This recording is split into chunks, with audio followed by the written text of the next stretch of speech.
So what does the Buddha means? It means, I would say, different things for different people. In the Theravada community, which is actually a lot of people, you have, for instance, the Burmese Theravada, Thailand, Sri Lanka, and already within Thailand, where our tradition is coming from, there is already quite a few differences how people see it. Some people see it as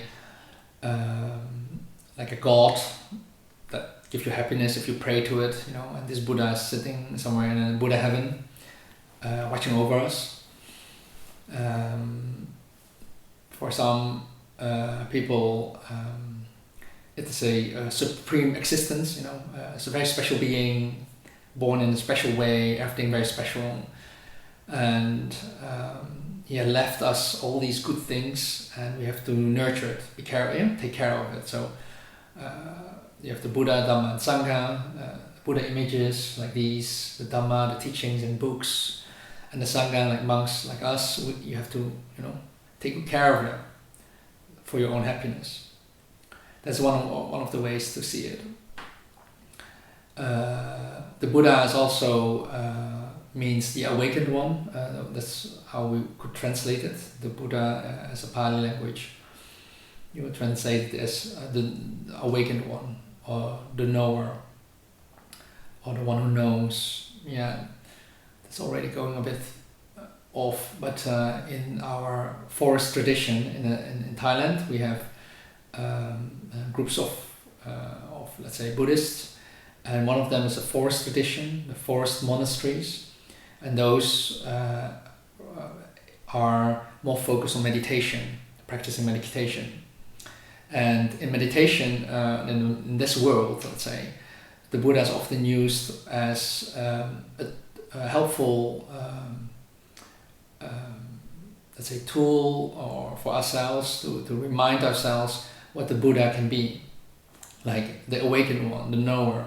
And in one of the meditation practices that we do, one can focus on the knowing quality of the mind. So the one who knows. In our experience, things are happening, right? Happiness, unhappiness, etc.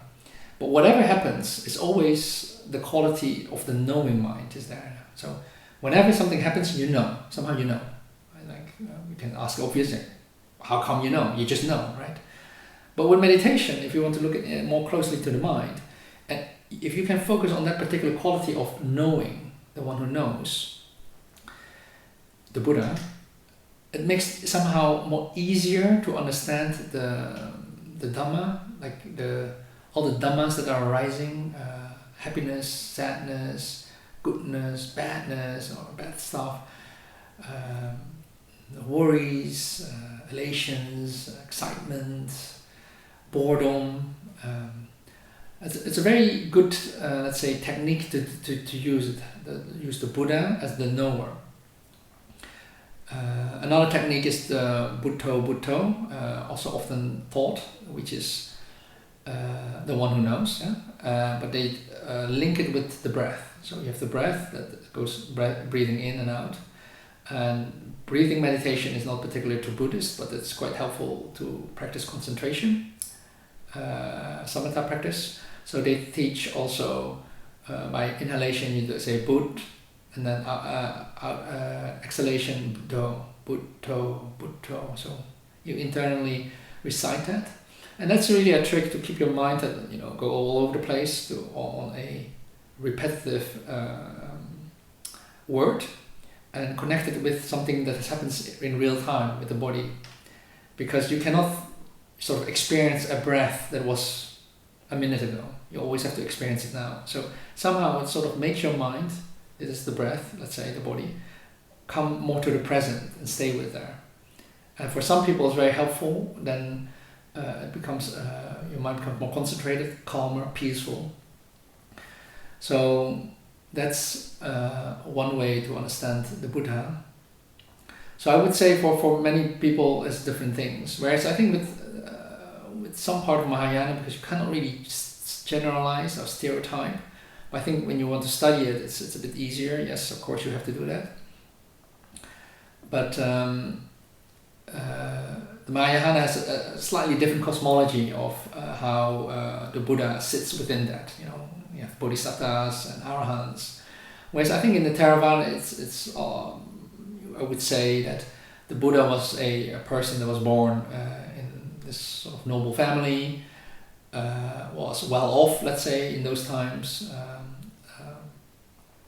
and then he decided to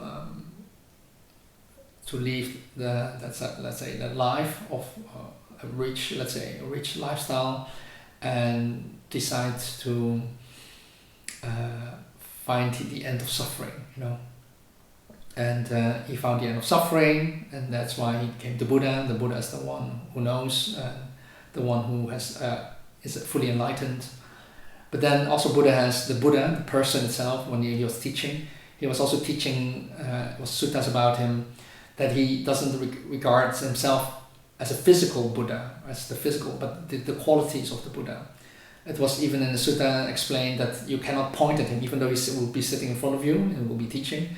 And he will be teaching in a way that the monks and the nuns will not be able to point that he is the Buddha. So, I mean, that's maybe too much detail. You have to look up the sutta where he explained this. But basically, it's not the physical being, basically. Yeah, also already in that time. And the Buddha has, established a group of students by teaching them what he called the Dhamma, the teachings of the Buddha, the teachings of, let's say, enlightenment teachings, or the arising and cessation of suffering. And then the people that are practicing it are the Sangha, and the monks and nuns and the lay people.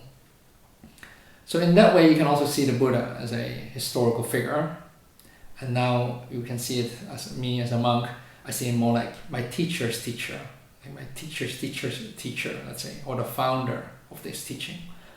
And it's quite impactful actually once you understand more from a insight from the heart, the teaching.